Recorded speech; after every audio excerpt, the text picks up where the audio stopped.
Something just shifted, and almost no one is talking about it the way they should, because for years the conversation has only moved in one direction: more restrictions, more oversight, more pressure on how firearms are bought, sold, and handled.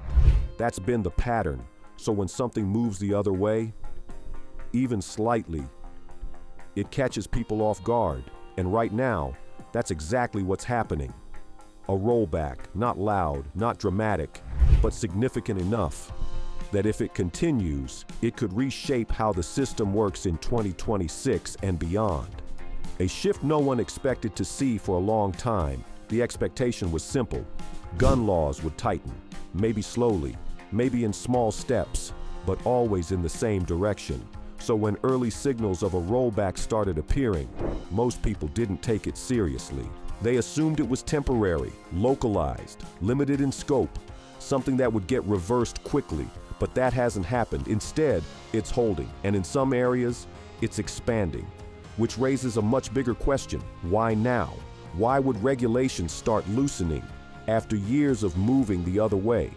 Where this actually started to understand this shift, you have to look beyond headlines, because this didn't begin as a single unified decision. It started in pieces: court challenges, policy reviews, state-level adjustments, each one small on its own, but together, they began to push back against existing frameworks, not by removing everything at once, but by questioning how certain rules were applied, whether they were consistent, whether they were enforceable, whether they were practical in real-world situations. And once those questions gained traction, the system had to respond. What a rollback actually means now. Here's where things get misunderstood. A rollback doesn't mean everything disappears overnight. It doesn't mean laws vanish. What it means is that certain rules are being reduced, reinterpreted, or removed in specific areas. Sometimes it's a restriction being lifted. Sometimes it's a requirement being simplified. Sometimes it's enforcement being scaled back. But in all cases, it changes how the system operates. And when enough of those changes happen at the same time, the impact becomes much larger than any single adjustment. Why this is affecting so many people. Here's what makes this situation different. It's not isolated. This isn't one state or one policy or one narrow issue. The effects are spreading across multiple areas at once, which means millions of gun owners are now operating under slightly different conditions than they were before. And most of them don't even realize it yet, because the changes aren't always obvious. They don't show up as major announcements. They show up in process: shorter wait times, fewer barriers in certain transactions, more flexibility in specific situations. And over time, those small differences add up.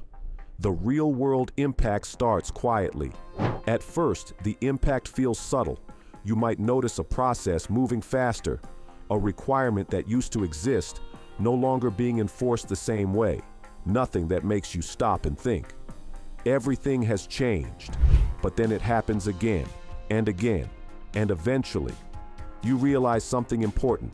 The system feels different, less restrictive in certain areas, more accessible in others. And that shift is what defines a rollback. Why this is happening now. This is the part most people are trying to figure out. Why now? Why would regulations start moving in the opposite direction? The answer isn't simple. It's a combination of factors: legal pressure, policy reevaluation, practical enforcement challenges. Over time, certain rules proved difficult to apply consistently. Others created complications that went beyond their intended purpose. And when those issues reach a certain point, adjustments become necessary, not because the system is being abandoned, but because it's being recalibrated. The hidden layer most people aren't seeing. Here's what makes this shift more important than it looks. It's not just about removing restrictions. It's about changing how decisions are made, because once a rollback begins, it creates precedent. It shows that change can go both directions, not just one. And that opens the door for future adjustments, some larger, some smaller, but all building on the same idea, that the system isn't fixed, it evolves. What this means for gun owners. Now bring this back to you, because this isn't just about policy, It's about how you operate within the system. If certain restrictions are reduced, opportunities increase, processes become smoother, access becomes easier in specific areas.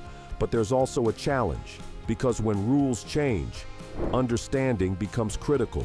You can't rely on outdated assumptions. You can't assume things work the same way they did before, because in some cases, they don't.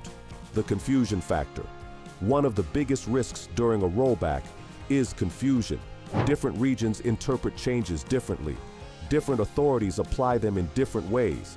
And in that environment, clarity takes time. Some people move too fast, others hesitate too long, and both positions create problems, because acting without understanding is just as risky as not acting at all. The market reaction is already starting. Here's something interesting. The market is already responding to these changes, not in a dramatic way, but in subtle shifts. Increased interest in certain categories, more activity in areas that were previously slower, because when barriers change, behavior changes, and that behavior drives the market. The bigger shift in direction.